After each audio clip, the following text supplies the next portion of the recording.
Yes. Okay. The recording is in progress now. So I'm starting again. So just like the management and marketing side of the organization, the other area of the organization is finance and accounts. And similarly, we have made some questions from the marketing side. We have made some question of the management side. We can make many of the issues and questions from the finance and accounting side as well. But before getting a slight idea of the finance and accounting side, we must know what kind of issues related to the finance should be in our consideration. And when we uh, uh, think of the finance and accounting side, so there are three main areas regarding the finances we are dealing with: is investment decisions, financing decisions, and dividend decisions. So investment decisions are related to the capital budgeting, and capital budgeting is actually that the whole amount of money is involved in the organization, and that money is being distributed in chunks.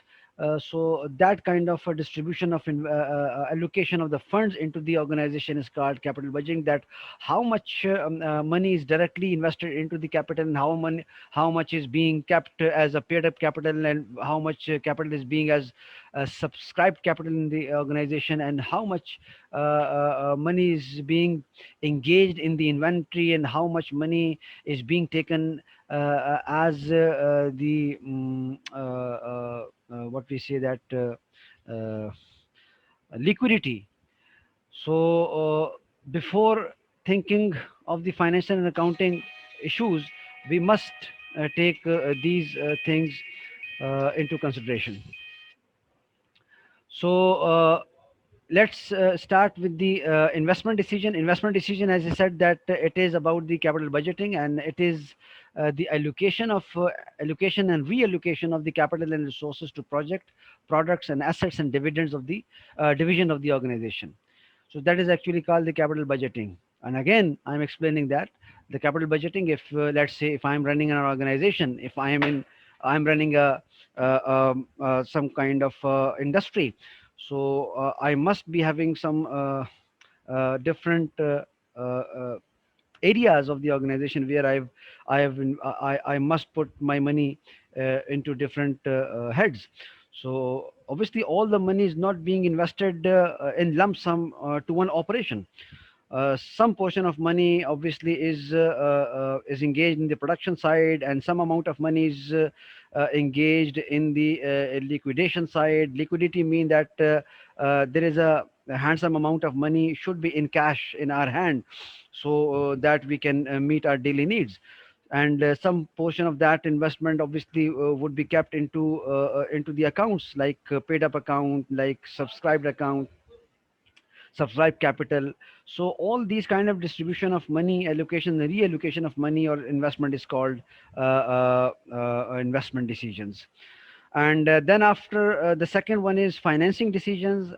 Financing decisions actually are the best capital structure for the firm, and includes examining various methods by which the firm can raise capital. So that is financing decisions, because obviously all of your money, if it is invested into organization, so that you cannot expend your organization with your limited amount of money. You need more and more money, and for that money obviously you sell out your shares to the shareholders. Obviously you take some funds as a borrower from the lender. So by taking this money from the people, from the general public, from the lender, so all these are the sources of financing issues.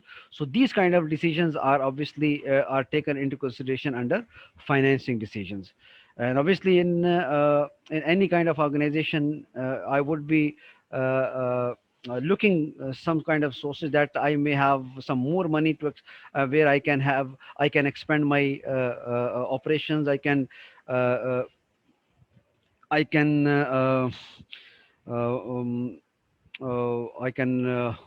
put myself into other markets, into other lands. So obviously, expansion of the firm or organization cannot be happened by the limited money of the investor. The investor has the need of the sources that where he can arrange the firm, arrange the fund from. And obviously, we know that there are two kind of sources for the organization where the firm can arrange its the funds. One is equity market, and one is debt market. Equity market is a source where you can arrange the funds by selling your shares.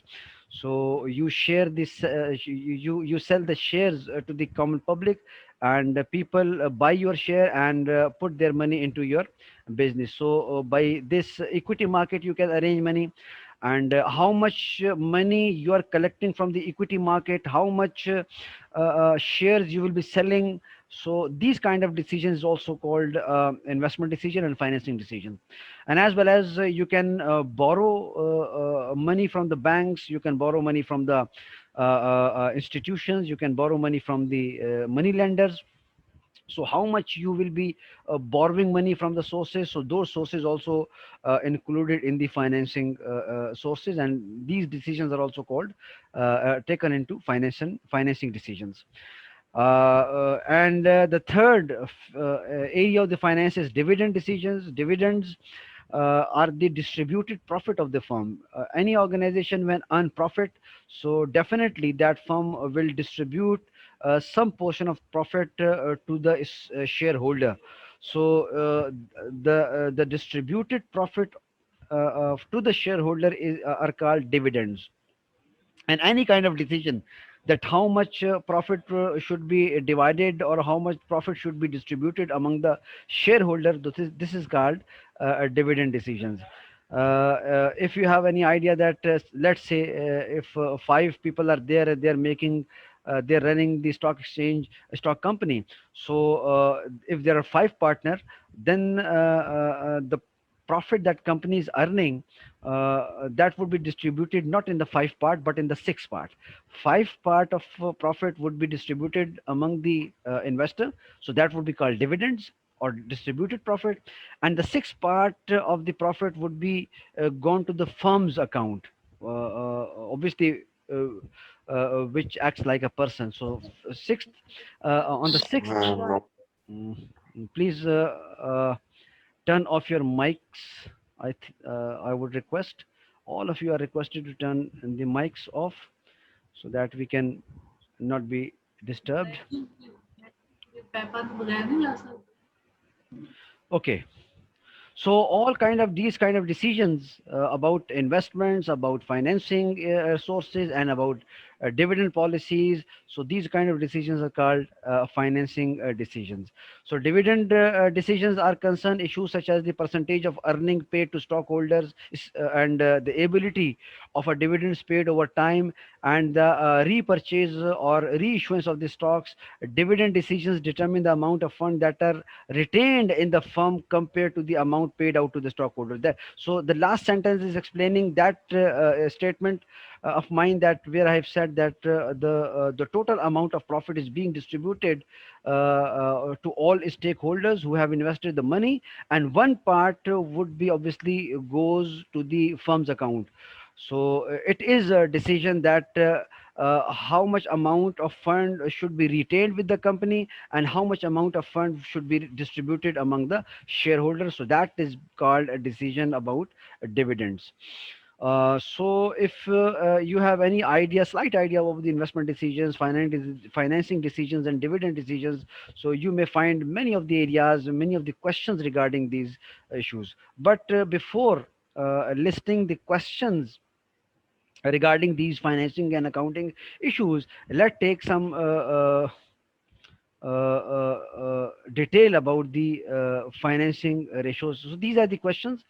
First of all, we I would like to read out all these questions, and then we will go in detail of the finance and account. So you can see that similarly we can again arrange some 9 questions regarding the finances. But again, these 9 questions are not limited to these only 9. You can put many of such questions regarding finance and accounting, wherever you understand some kind of a problem. So but here for your sake, just for an example, I have just established some 9 questions here. And if some of someone of you is looking a keen observation into your own organization, you may find more than 9 questions.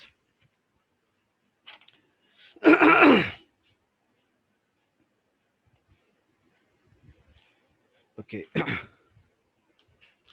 uh, Question number one is, where is the firm financially strong and weak as indicated by the financial ratio analysis? So the first question is about financial ratio analysis, because financial ratios actually would be giving you a slight and strong idea about the strengths and weaknesses of the any kind of firm. So what are the financial ratios? We will be seeing shortly in the next slides. So if you are having good financial ratios, obviously you are called a strong firm. But if your financial ratios are not good, you may be called a weak firm. But again, the answer of this question should not be in only yes or no. Though I'm taking assignment from you by taking answer in yes or no form. But in fact and in real, if you are given the responsibility to list down the strengths and weakness of the organization, then you definitely have to arrange some kind of a documentary proof for each question's answer. If you say that the where the firm financially strong or weak as indicated by the financial ratio analysis, and you say that the ratio analysis is strong, so you have to put some documentary evidence for your organization where you are strong, and how much, and how percentage, and how what kind of magnitude you are having with the strengths. So but here we are not doing this internal analysis. In fact, in actual, we are just bound to have some limited information. So here we cannot put any kind of documentary proof with the assignment. So for you people, the assignment is only to mark these questions as answer with no or yes. Anyway, the question number two is, can the firm raise needed short-term capital? If firm can raise the needed short-term capital, it means that the firm is having a strength. But if any kind of a firm has no such kind of an opportunity to raise the needed short-term capital, so that would be that would be definitely the weakness of the firm. Similarly, the short-term capital is needed. In the same way, the long-term capital is also needed. Short-term capital means that that kind of investment which is being engaged into short-term kind of activities, which gives you a return within 1 year. But where you are investing your money for the longer term projects, where the returns are being retained more than 1 year time, then these kind of investments called long term investment. So for short term capital, obviously you may be having some sources, and if you have the sources for the short term capital, so you are strong. And if you have sources for the long term capital, so again you are strong. But if you don't have the sources for the short term capital or the long term capital, so that lack of having source is your weakness.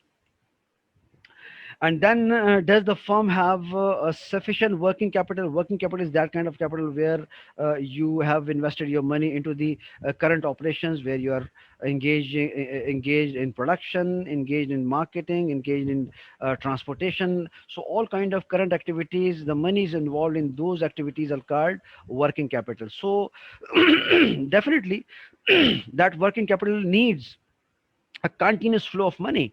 So if I am having such kind of a huge amount of money, that my working position, my working activities are not being halted, or my working activities, current activities are not being abandoned by the shortage of money. So if I am having enough money to continue my operations, current operations, so it means that I am having some good edge or good competitive advantage over the competitors. But on the other side, if I'm lacking money, that I cannot continue my current operations, So it means that I'm not having sufficient amount for as a working capital, that my current operations not being continuing for the longer time. So it means that I'm having a greater weakness. Similarly, are capital budgeting procedure effective? Capital budgeting procedure is an activity that where a manager or any kind of personnel or a professional that decide about the money, that where the money should be invested appropriately, where that money would bring a profit quickly. So that kind of calculation, that kind of measurement is called capital budgeting procedures.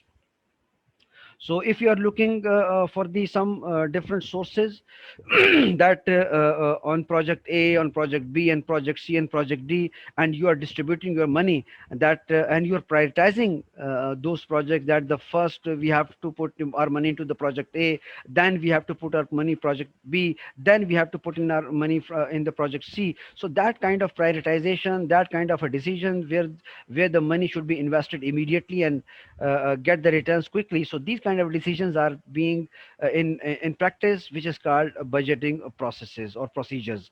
So if these budgeting procedures are effective, you have uh, uh, you have chosen, you have selected your alternatives on some scientific manner, then obviously you are having some strong footings. But if your capital budgeting procedure is not effective, if you are investing your money just blindly, or not prudently, not wisely, you are putting your huge money into that kind of a project which is giving you less amount of profit, but you are foregoing that kind of project which can give you higher profit, but you are not focusing on that. So this is kind activities, or this mentality is being explained as ineffective budgeting procedure. The question is that, sir, some students are waiting. I've already admit them all. So computer is taking time to make them joining. So shortly they will be joined in our class.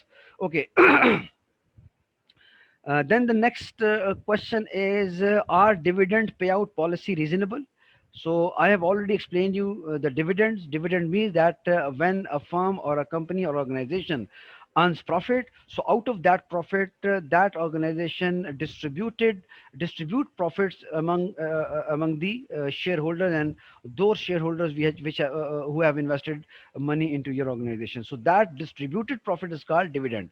So the decisions that how much dividend I have to pay to the stakeholders. Obviously, not all the profits are being distributed to the shareholders. Not all the profits.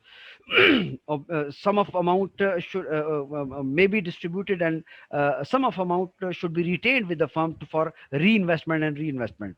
So the decision that how much money should be distributed to the stakeholders and how much money should be kept or retained with the firm, so that kind of policy would be called a dividend policy. And if these policies are reasonable, if these policies are made in such a way that the stakeholder is also happy and the firm is also growing with the money, so that kind of policy would be called a reasonable policy. If I am distributing all my profits to the stakeholders, so obviously the expansion of the firm, the continuation of the firm's activity would not be possible. And if I'm keeping all the profits with the firm, I'm not distributing these profit to the stakeholders or shareholders, so obviously in the market my reputation and my value of the firm would be decreasing. So the both sides, the extreme, both sides are not feasible for me. Obviously you have to keep balance yourself at the reasonable place where you are distributing your profit accordingly, and as well as you are keeping some money of profit retained with you for the for more investment and reinvestments. So if these policies are being made, and if these policies are being established and being practiced, so this is actually would be your strength. And otherwise, if you are not following the reasonable policies, and if you're not establishing good policies for the dividend payouts, then obviously you will be called a weak firm. The next question is, does the firm have good relation with its investors and stakeholders? Definitely. if the firm repute, the firm goodwill, the good reputation, and good contracts with the people and stakeholders, so stockholders, that would be obviously a very strength of the firm. The question is that, does capital mean money? Capital mean all kind of fixed assets that firm can use for the process of production. The money is also capital, the machinery is also capital, all the equipment that is being installed in the organization, that is called capital. So capital is all kind of human made resources by which a firm is taking help in process of production.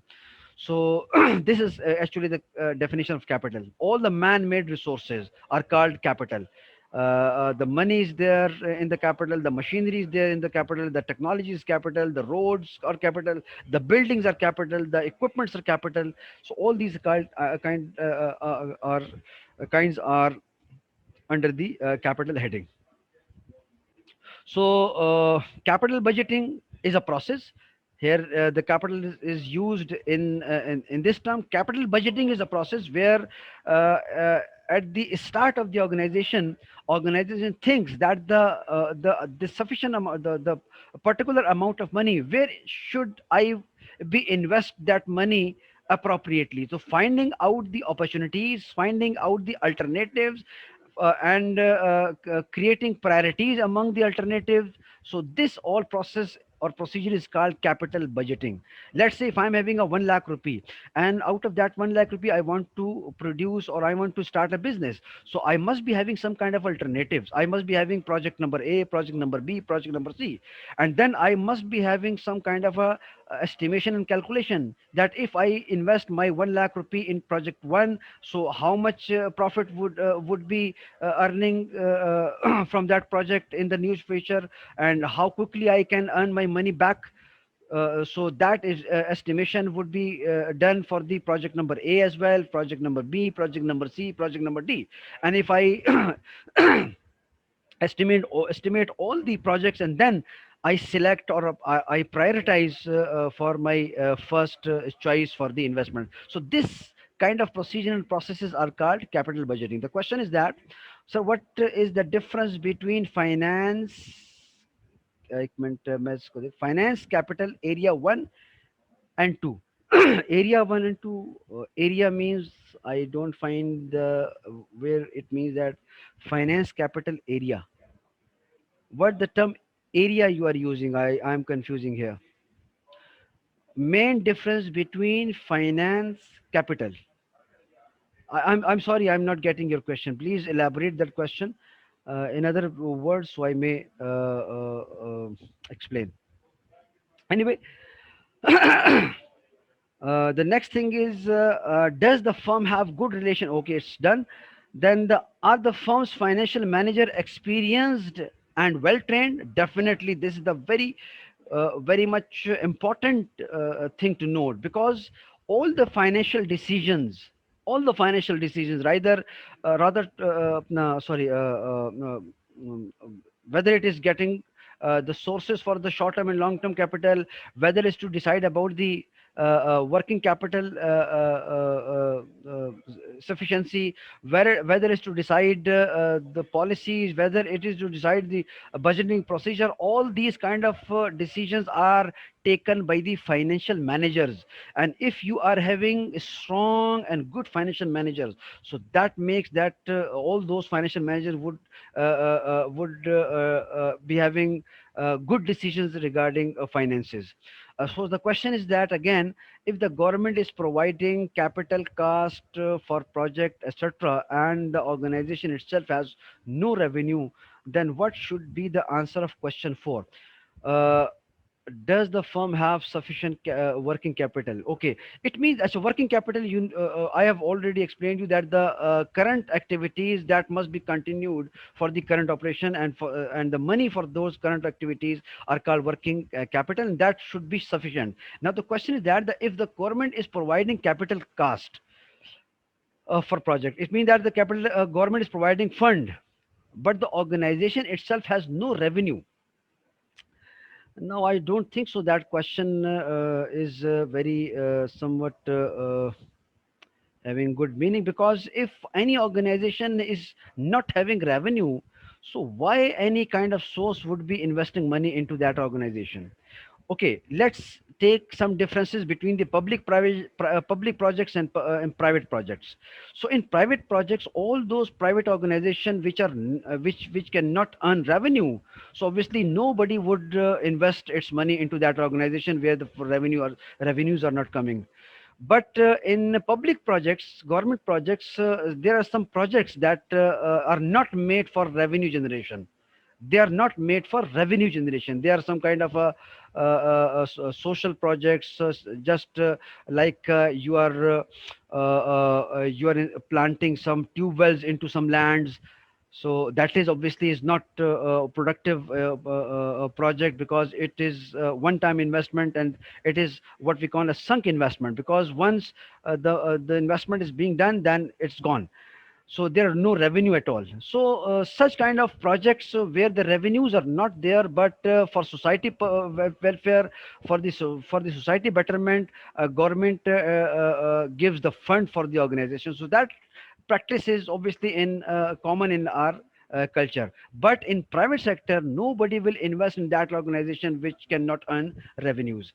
Sir, in previous slide, main difference between the finance capital area, number one. Achha, in previous slide, let me see. What is the previous slide is okay, number one and number two. I think here you are asking the what is the difference between investment decisions, and one is the financing decision. Investment decision is basically uh, uh, uh, by selecting or choosing some better area. So that is called investment decision, where to invest money appropriately and prudently in project number one, in project number two, in project number three. So choosing that better option is called actually the investment decision. But financing decision is actually to find out the sources of the fund, that we may have some sources where the inflow of money would be continued for the operations. So that is called financing decisions. So there is a difference between these two. Okay.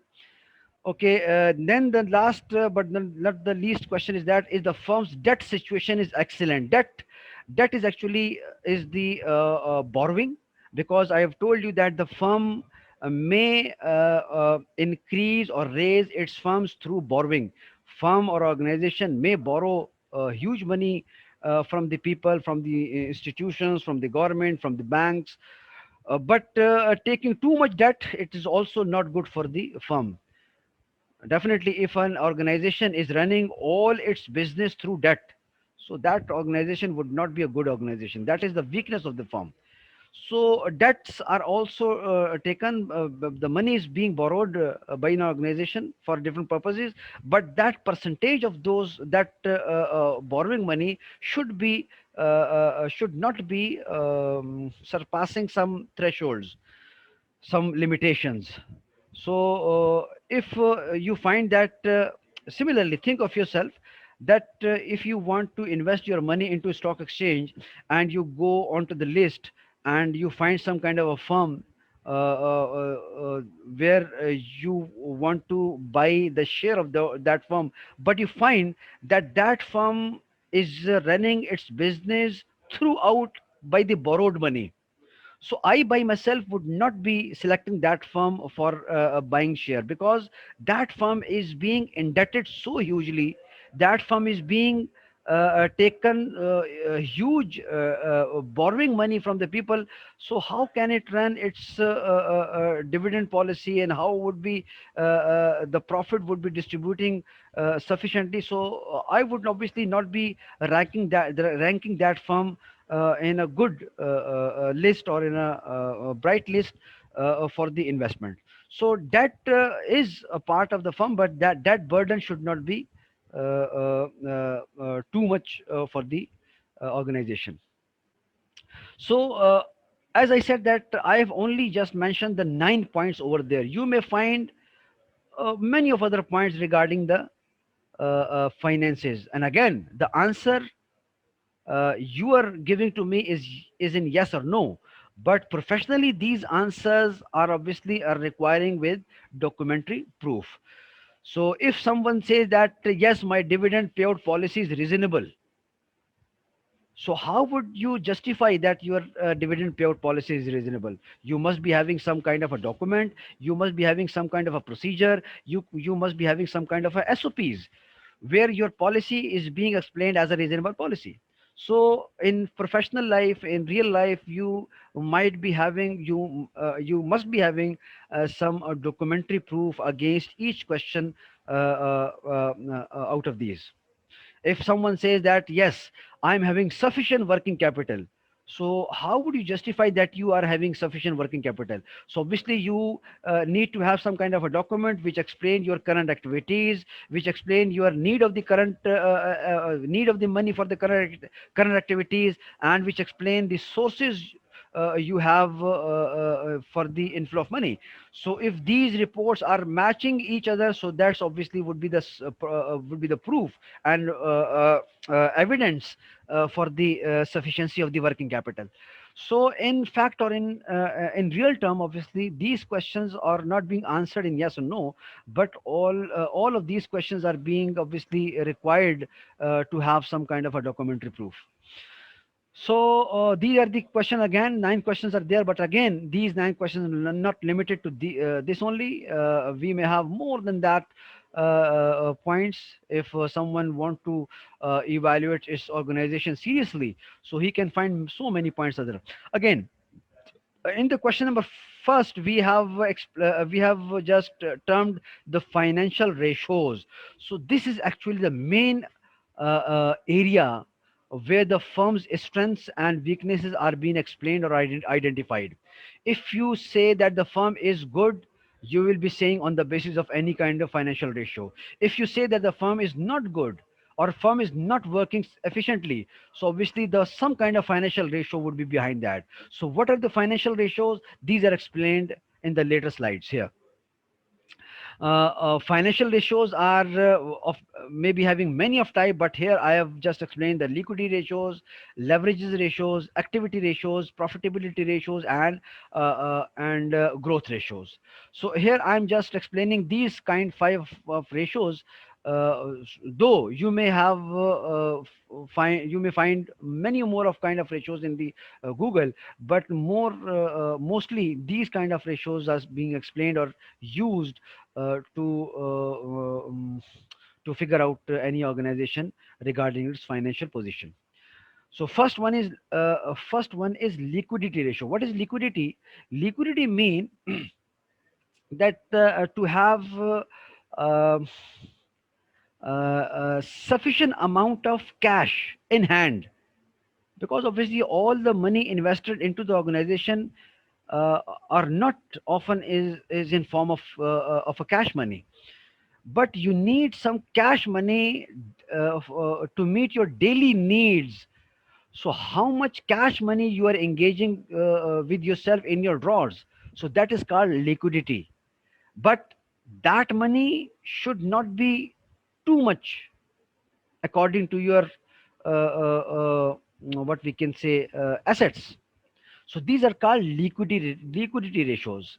uh, let's say if I make some example over there, I would like to open the Excel sheet. So I can explain some ratios over there. uh, just it is an example for you. Okay, the time of the Zoom is going to be end of 40 minutes. So when it comes to an end, so I would be quickly join again. Okay, so don't go anywhere. I will be joining again in quickly after this. Okay, one more chat is there. Let me see what the question is. That, excuse me, sir, again these ratios. I'm explaining these ratios. Okay, I've just opened the Excel sheet to explain the ratios. Let's say my whole investment is actually sorry, scroll lock कर देते हैं इसको. My complete investment is, let's say my is 1 million rupees. It is 1 million rupees. This is my complete investment. Okay, total investment. Now I would be seeing some ratios over there. So it would be segment. Okay, liquidity ratios. So that 1 million rupees has been invested into labors, into machinery, into many kind of activities, but some cash is required to meet its daily expenses. Let's say here I am having liquidity. Liquidity mean to have cash. Out of this 1 million, out of this 1 million, I'm just having 50,000 rupees as cash. This 50,000 rupees is taken as cash. So what percentage of this liquidity out of investment makes? So this would be called liquidity ratio. So I would be just dividing this 5,000 divided by, I've started recording again, and in chat box I've opened the chat box again. I am again admitting all students who are coming into. Okay, so I was explaining the liquidity ratio. So you can see that in my whole investment of 1 million rupees, I am keeping 50,000 cash in my hand daily. So my liquidity ratio is simply 5%. What I've done, I've just divided that liquidity with my whole investment. So this is called a liquidity ratio. I would be saying that this is LR, liquidity ratio. So liquidity ratio is my is actually is 5%. I hope you would be having some idea. So it's also called an asset tests ratio, quick assets test ratio. Okay, after that, another ratio is leverages ratios. Leverages obviously is a ratio that how much money you have taken as borrow money. You have borrowed money. So that would be having debt to sorry, leverages ratio, and that debt obviously is being explained in term of total assets, in term of total equity, or in term of many of other things. So I can explain these ratios again to my Excel sheet. So let's say that out of this investments, just I'm making some trace here. Just out of this investment, my own money, and let's this is called a company asset, that is 5.5 million. Half money is are of my own, and half money is being taken as uh, stocks, not half money, but the 25%. It means that I am taking 25%, 250,000 from share market by selling share, and rest of the money I have borrowing. That is called debt. So 205 50,000. So you can see that if I make this a little bit gap over there, that you may not confuse. Okay, so this is my total amount. This is my total amount, and that total amount is definitely the sum of my own assets. That money is taken from the shareholders, and that money is taken from the borrowers. So now I want to get the leverage ratio. Now leverage ratio is what? Leverage ratio obviously can be divided into many other ratios as well. Here it is divided as debt to total assets. So now let's see here how much I have taken as borrow. 25 250,000, and my total assets are 1 million rupees. So that would be uh, uh, called as leverage ratio, LR again. Leverage, yeah, LVR. Leverage ratio would be, that is leverage ratio. So what is leverage ratio? That's how much money, in how much percentage I'm having as borrowing. So that is my borrowed money, that is 250,000. And in fact, this is 250,000. And what is the percentage? The percentage formula is equal to that borrowed money divided by the total assets, and total assets are Actually, total my own assets are 50,000. Oh, sorry, 500,000. So if I click, so 50% of my assets are being borrowed. It means that I am having 500,000 rupees, and half of it I am taking from the borrowing. So that is called 50% of our leverage ratio. And after that, debt to equity. It is another ratio, debt to equity ratio. So you can see that uh, I have taken how much money from the borrowing? This one, 250,000. And equity means that stock. This is stock where I've earned money, where I've gained money from selling shares. That is called equity.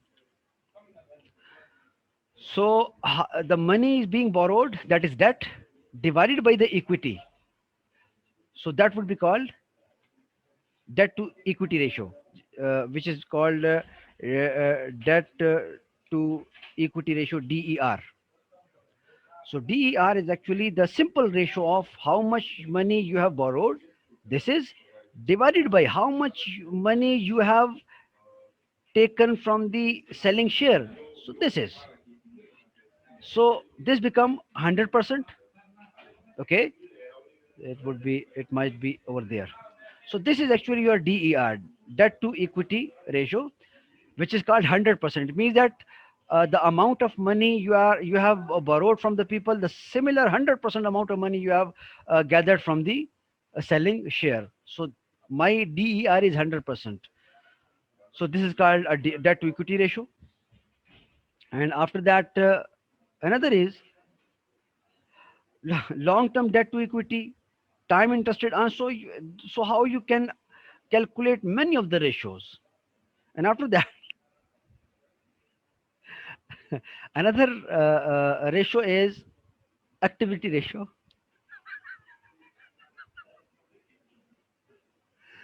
Activity ratio is actually, again, I have, if you remember that some kind of operation, current operation, the running operations are there where my money is being invested.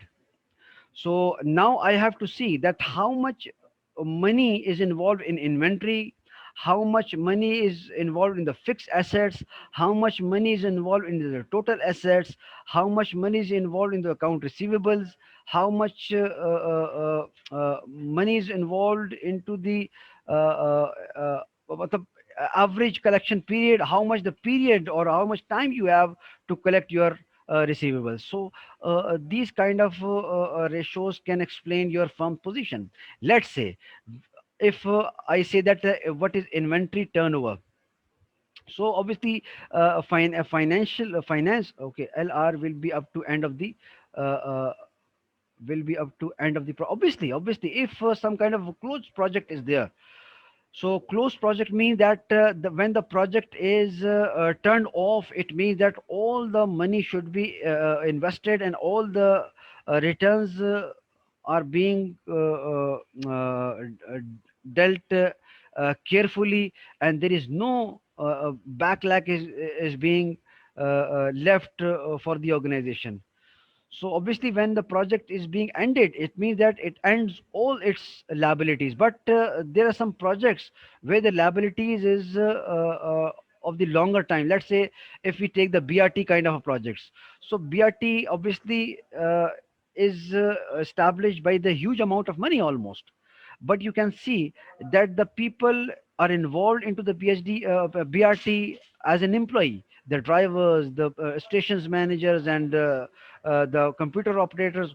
So all of them obviously would be requiring their salaries. So the benefit of that, so the construction of that project is being accomplished now. But the benefit and the activities are long lasting. So there's some kind of requirement of the money is there to meet their cost, just like in salaries of the people. So in that kind of phase, obviously the liquidity ratio might be there after the closure of the project as well. So it will be invested in the emerging emergency, sir. Yes, it will be invested emergency. You can invest your you can shuffle your fund at any time. provided that the project charter is being given such kind of a change, because your project charter is actually the main document which gives you which give you space to move. Because if you find that the money should not be engaged into one activity, it should be shuffled to the other activity. So that kind of changes, if the procedure and processes and SOPs allows you to keep shuffling your resources from one end to another, so you can do it. But if your project is very harsh and hard project where you cannot take any one penny displaced from one point to another, so might be a difficulty to take the money for emergency purpose. So for emergency purpose, obviously you keep your what we say, that contingency funds, contingency finances. So this is also the part of the policy, that you might be having some kind of a contingency funds, contingency accounts, or contingency sources for the projects, because all the contingencies actually are being in practice just for the emergency purposes. Sir, please explain again the liquidity amount for the liquidity is actually that amount of money which is being kept in cash, which is being kept in cash actually. Okay. So here I have, just out of this 1 million rupees, I'm just keeping 50,000 rupees as cash with me in my hand, just to meet daily needs. So out of 1 million rupees, I am taking 50,000 as cash. So it means that I am taking 5% of my total investment as liquidity. So this is called liquidity ratio.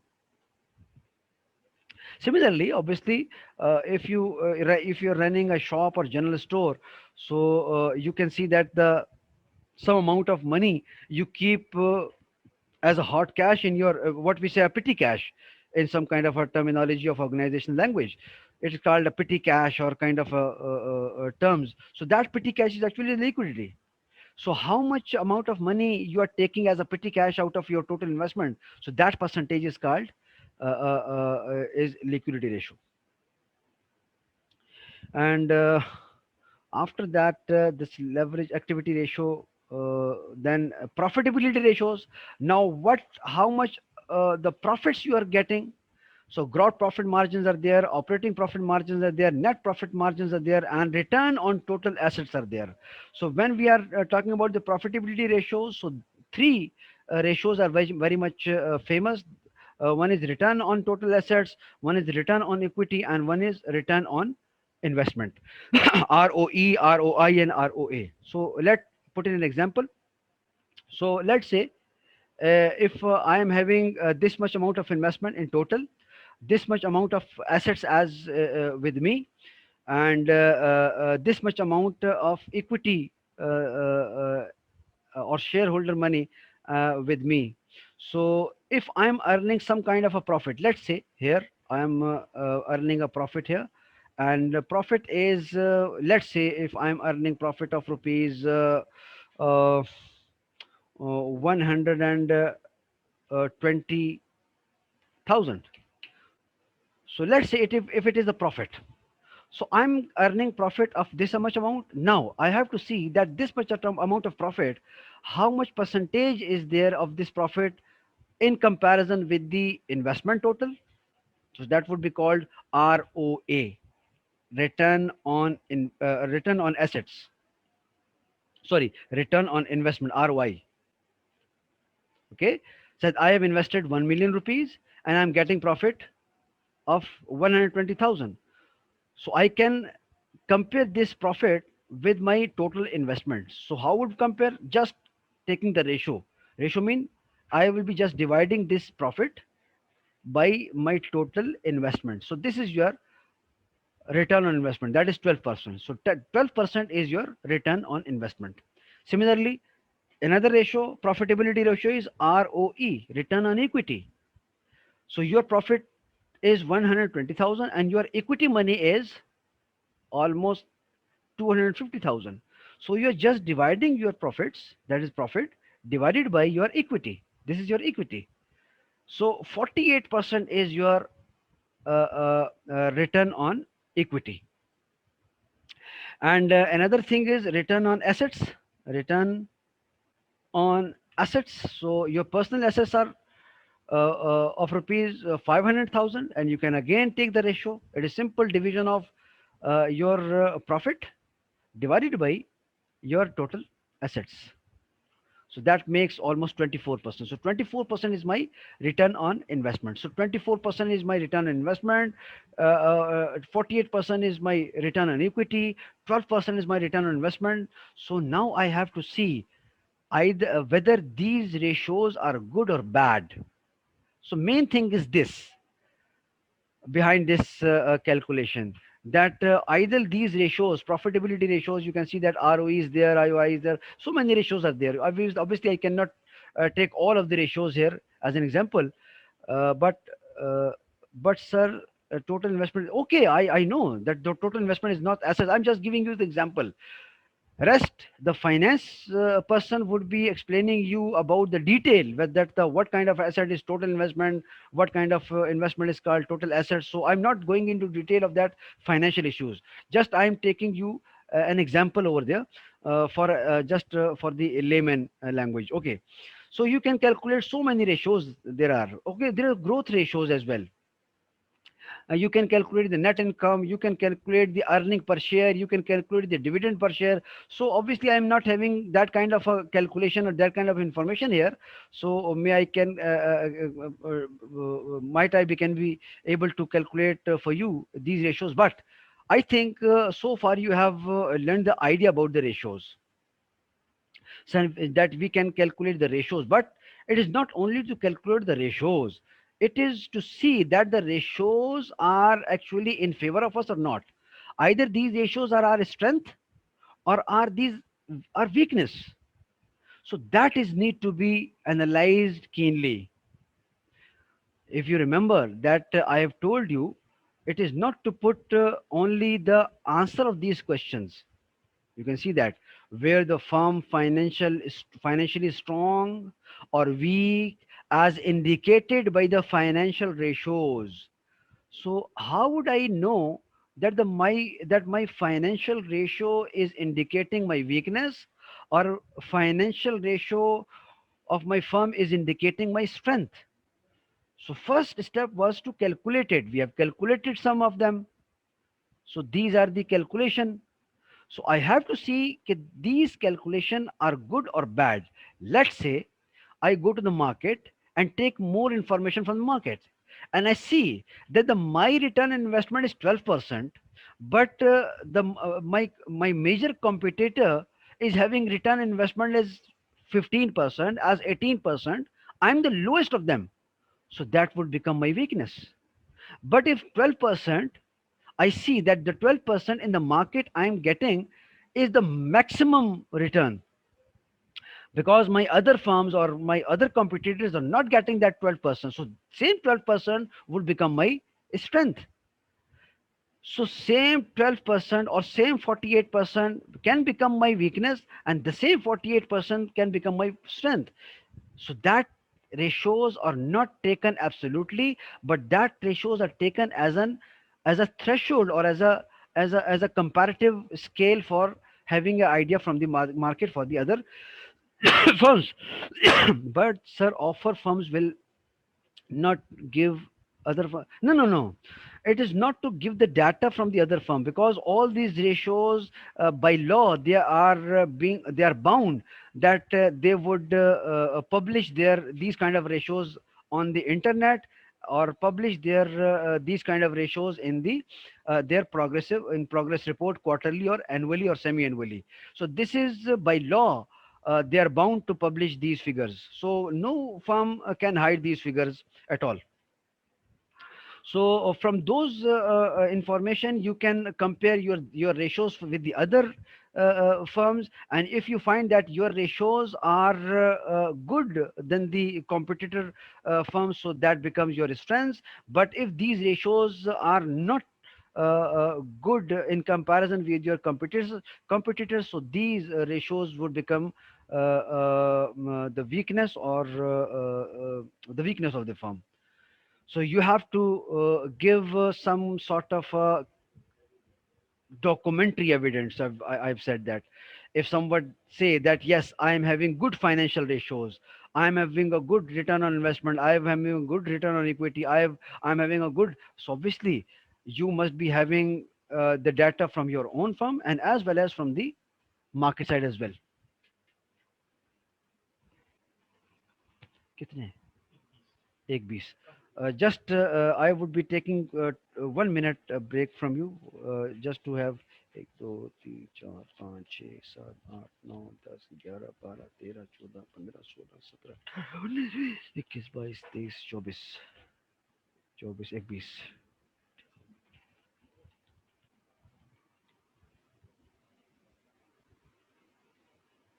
कितना हो गया? 24 पर 120.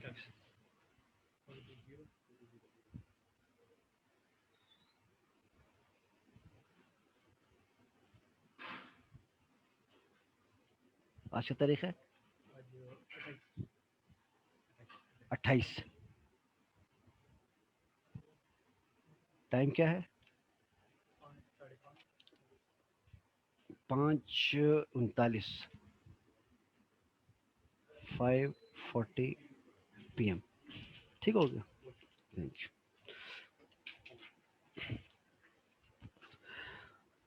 Okay, sorry, there was some official uh, business. Okay, so if my financial ratios are good than the my competitor, so it is my strength, and if my financial ratios are not good with the competitor, so it would my weakness. So I think I hope so that you may be having some little bit idea of these financial and accounting side, because obviously all these information need to have some kind of a detail understanding, but again in this little time and with this little amount of information we cannot explain in detail.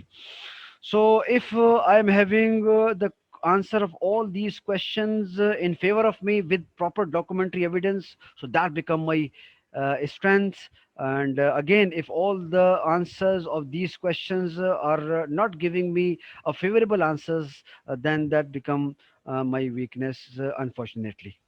So let me proceed further.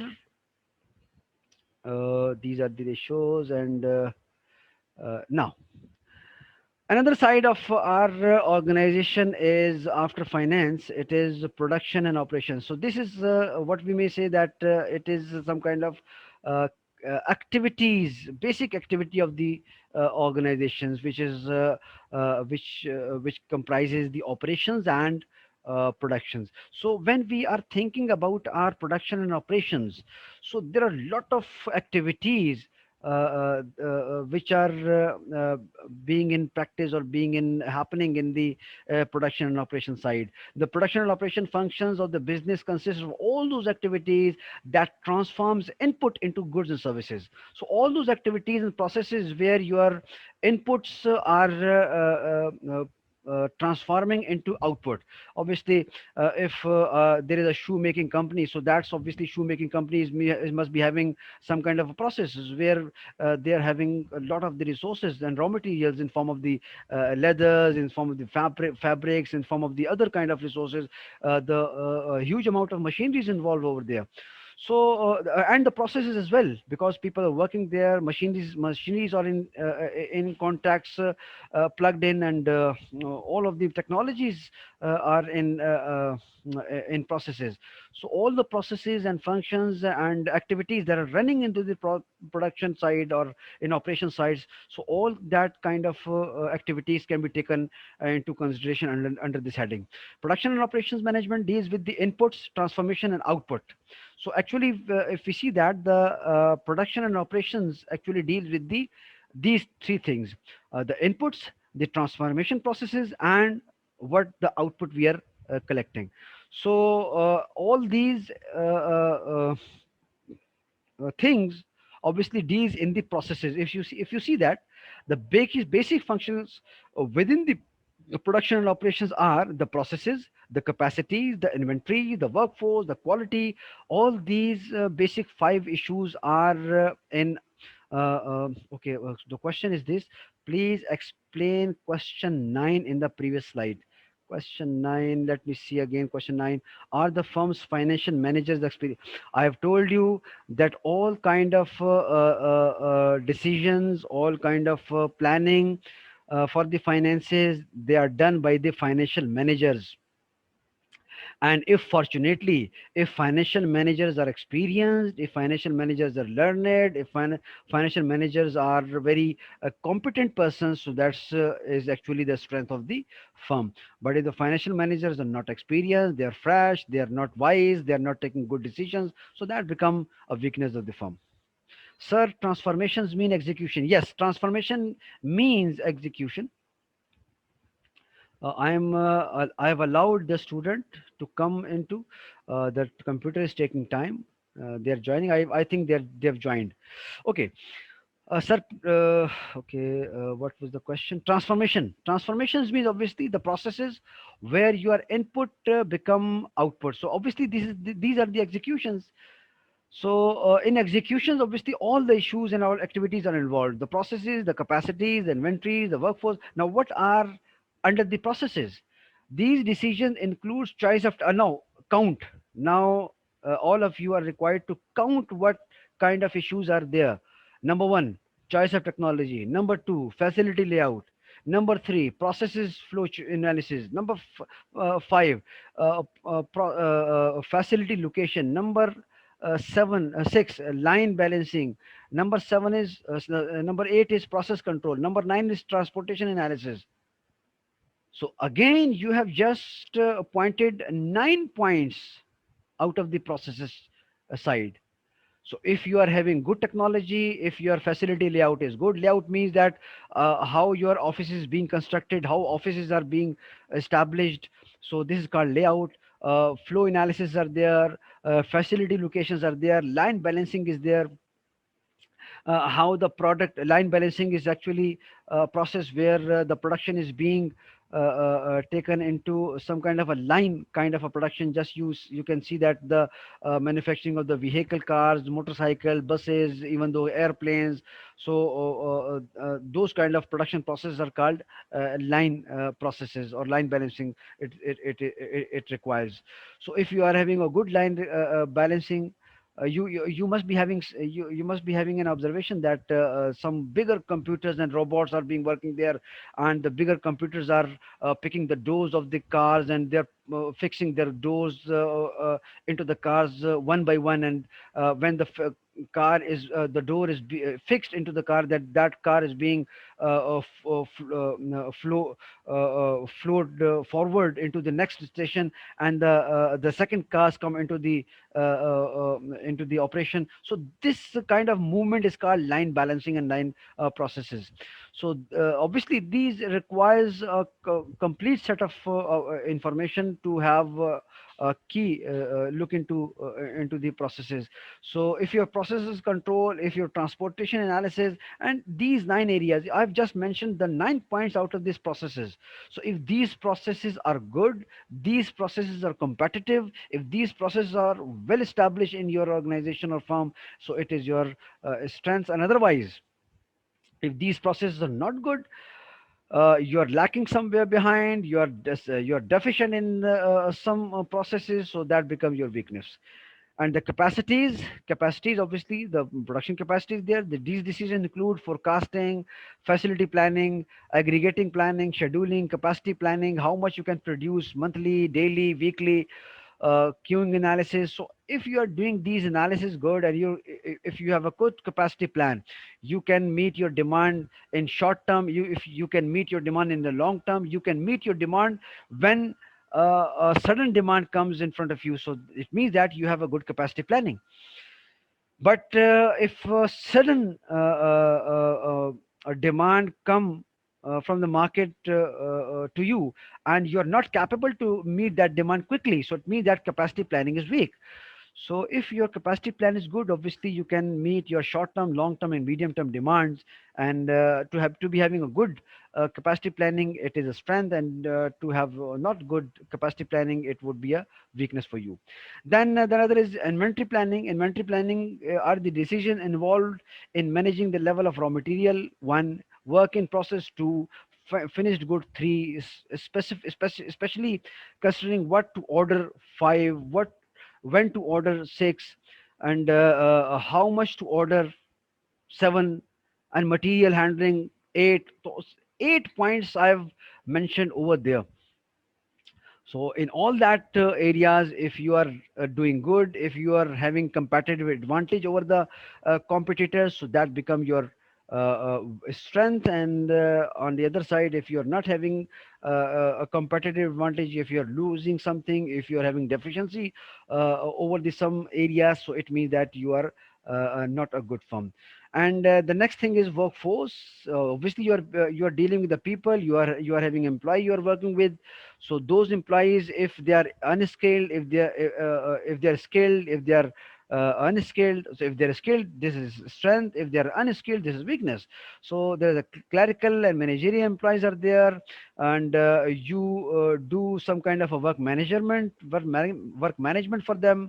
You do work measurement, you do the job enrichment, you do the work standards, you make standards for them.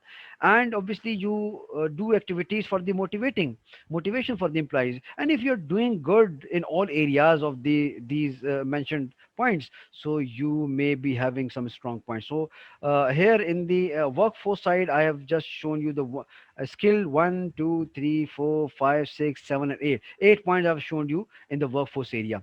The quality side, obviously it is an again a result of the processes. If you are having good quality good processes, if you have a good workforce, so by good processes and good workforce you can produce a good quality. But quality needs to have a great deal of knowledge. So for good quality, might be you having a good quality control mechanism, you may be having some good quality control mechanism, and under that you may go for the sampling, you can go for testing, you can go for the quality assurance, you can get the feedback from the customer. So all these issues are relating to the quality. So you can make numbers of the questions or number of the issues from these basic production and operation side. So the question is that question is what is sir, line balancing in simple words again. Line balancing is actually is a process where the production is taken in such a way that if you have look at the motorbike production or car manufacturing, you can see that there is a big trail. And all the structure of cars are being placed over there, and the robots are coming and fixing the doors and engines into the car one by one. And when the doors or engine are fixed, then the car proceeds into further stations. So these kind of processes and these kind of production is called line production. And obviously in line balancing you need to you have a complete kind of a technology inclusion. You are dealing with the robots, you are dealing with the labor. So if you are dealing with the robots and labor in such a way that the such kind of production cannot be halted or is not being abandoned, so it means that you are having good line balancing, that the production of such kind of output is not being halted, and this is being continued for the longer time without any kind of a interruption. So it means that you are having a good line balancing. Line balancing needs obviously all the resources, employees, machinery, mechanism, robots, and all such technology used in the line balancing. So if you are having a good resources, it means that you have a good line balancing. What mean by the process flow analysis? I think okay, let me tell you that I have used many of the terms that I cannot explain in a single lecture, even here in detail. You may have some questions from the forecasting side, you may have some question from the scheduling side. So all of these would be one by one explained in your other sciences. You are dealing with the communication management, you will be having some HR management, you will be having some communication management, production management. So you may be having some acquaintance with these terms in other sciences as well, because I cannot explain each of them separately in detail into, because this is not my scope for this. My scope is that Out of these all things, some uh, questions you must be having into your mind. Okay, another slide is there. This slide is giving you the implication of the various strategies on the production and operation. Strategies are there. So that strategies can be taken into account if these implications are taken into consideration. Okay, sir, proper series and sequence. Yes, it is a proper series and sequence. Line balancing means prayer time, sir. Okay, yes, it is asr prayer time. It is almost 10 to 6. I would be taking 10 minutes break for this Asr namaz, and after that 10 minutes we will be gathering again, and inshallah we'll be finishing this class up to 6:30 if you come in time. So I'm taking 10 minutes break here. So please go and offer your prayers in 10 minutes and come after exactly 10 minutes. Okay, so this is a break of for prayers. I'm pausing the recording. And so we were on the slide, and we have shown many of the points regarding the processes, regarding the capacities, regarding the inventories, and regarding the workforce quality. So you can make so many questions out of these, and this slides shows showing you the some kind of various strategies. So for strategy, we are having chapter number 5. We will be seeing some in detail kind of a strategy over there. So I'm not explaining this slide in here. So in chapter number 5, I'll be explaining all the strategies one by one in detail. So I'm skipping this slide because okay, what is we can learn nicely in yes, obviously we can learn very nicely into the physical classes, but unfortunately, obviously, we are helpless here.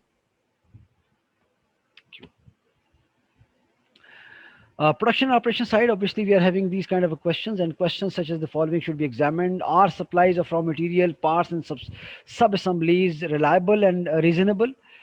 So if we are having एक minute, one question is there. If some term needs long explanation, no need to go for detail, but at least we need to them.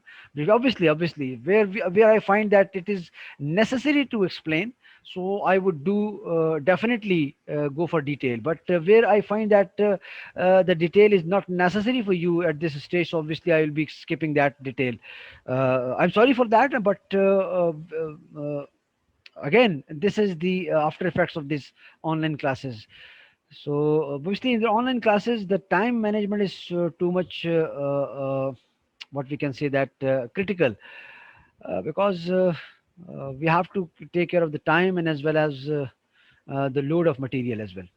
Okay, here if the supplies of the raw material, parts, and the assemblies are reliable and reasonable, are the facilities, equipment, and machinery and offices are good in good condition? Are inventory control policies or procedures effective?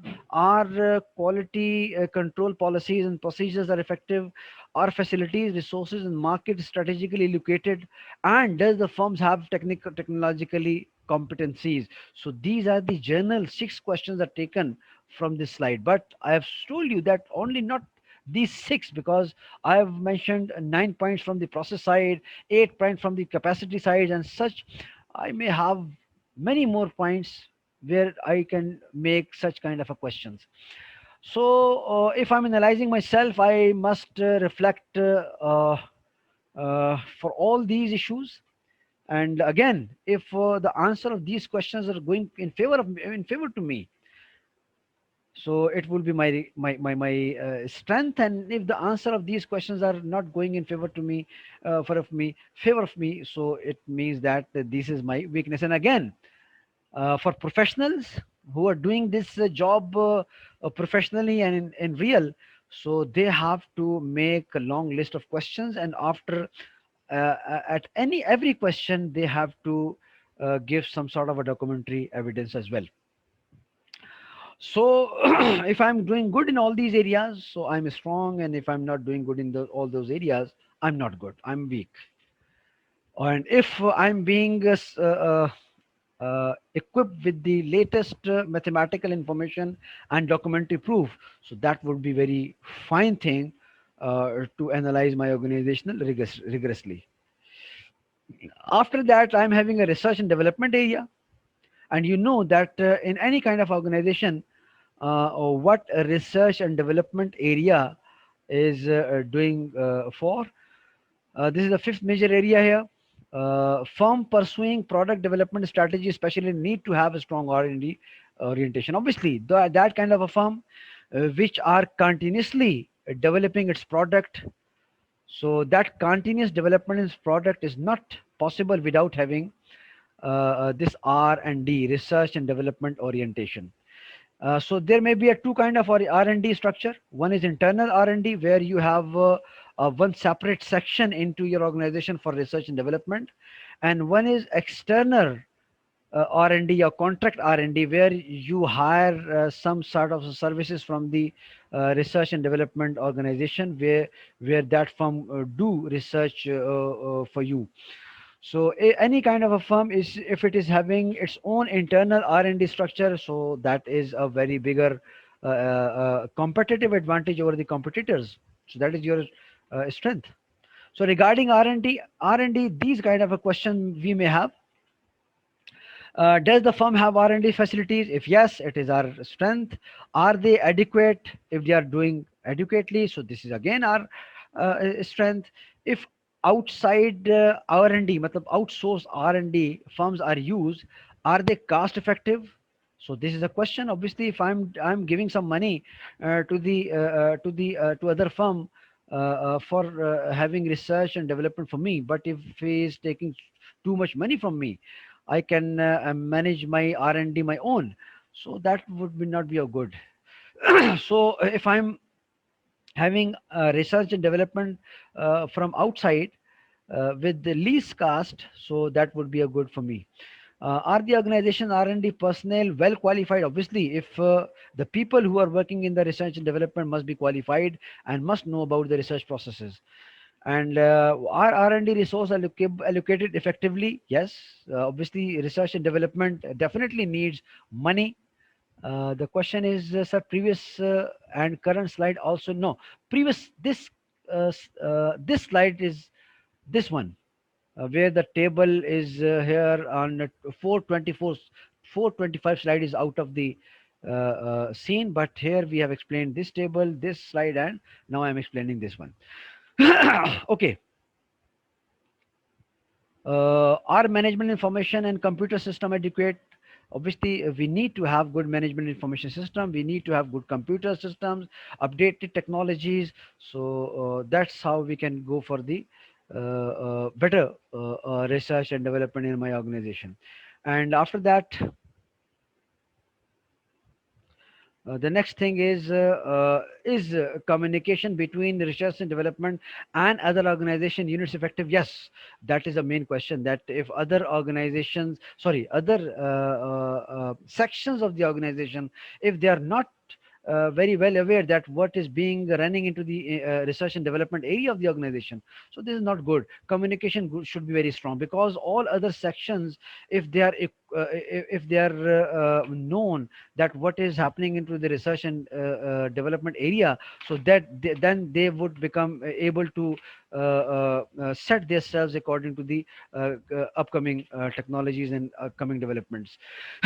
So our present products are technologically competitive? Obviously, if the answer is yes, this is my strength. But if the answer is not no, that become my sir. Some students are again waiting for. I have just make them allow. So time is taking by computer. Sorry. So if the answer of all these questions again you find in favor of you with some certified documentary evidence, so that may become your strength.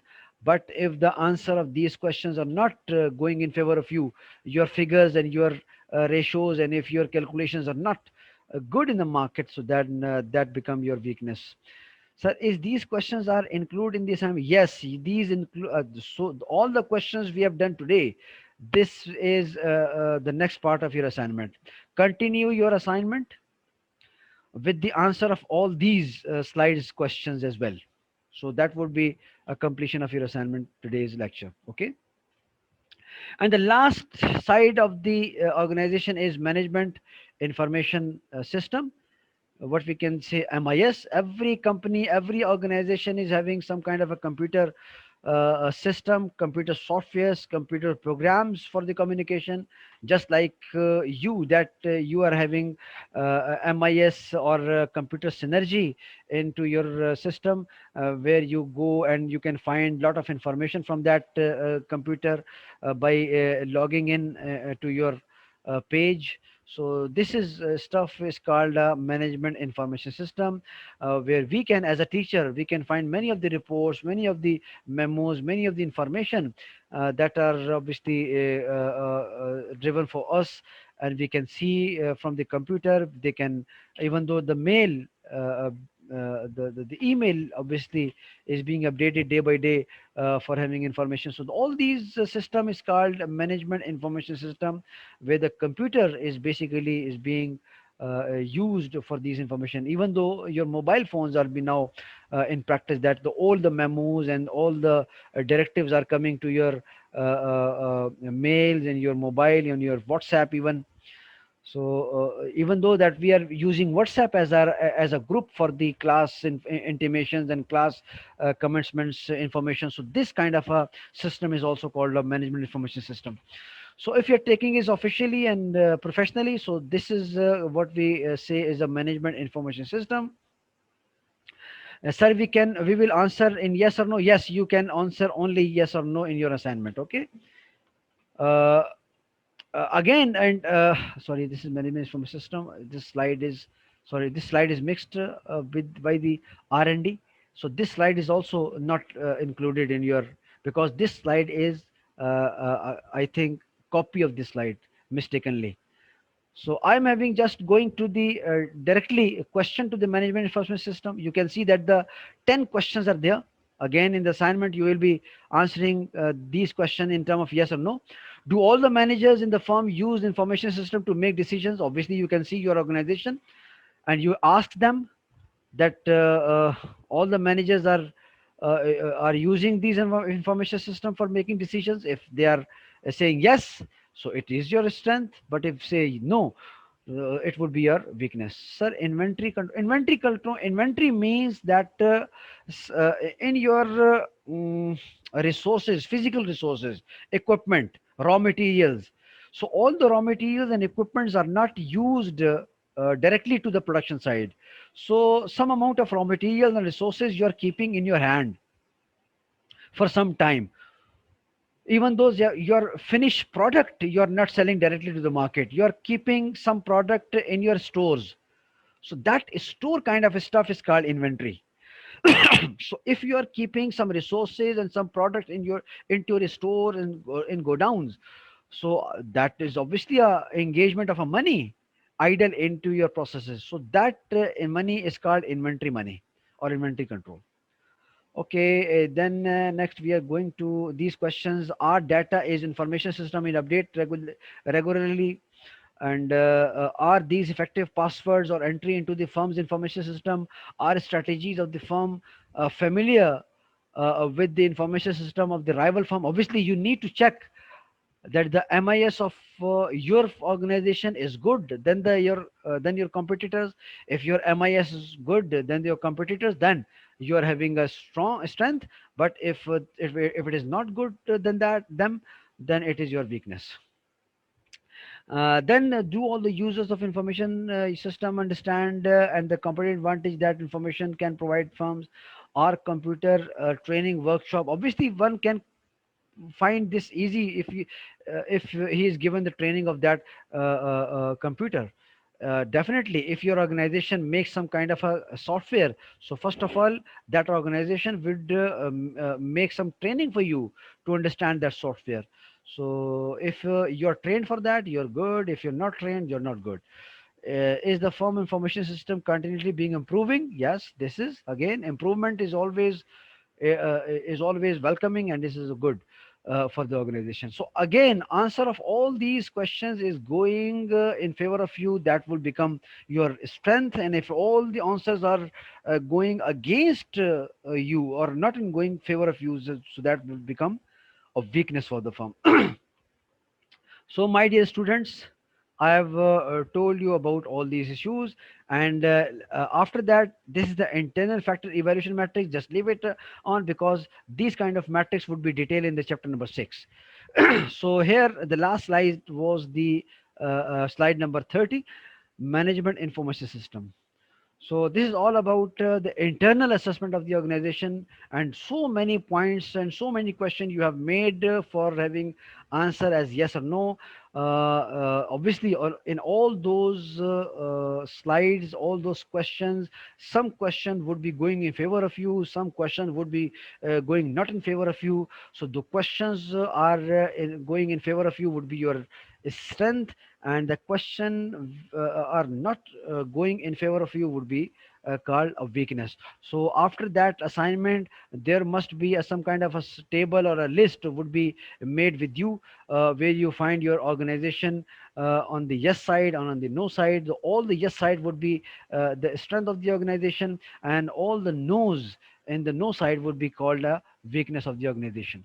Sir, please share the fifth next chapter slide. Obviously, I will be sharing the videos of today's lecture, the slide of the today's lecture, and as well as the slide of the next lecture or chapter, inshallah, by tomorrow or day after tomorrow, because net is very slow. The upload of this video is taking too much time, and if it is uploaded quickly, so I would be able to share these videos tomorrow, or otherwise I'll be sharing this video by Sunday or Monday. ठीक? Thank you very much. Thank you, so nice of you.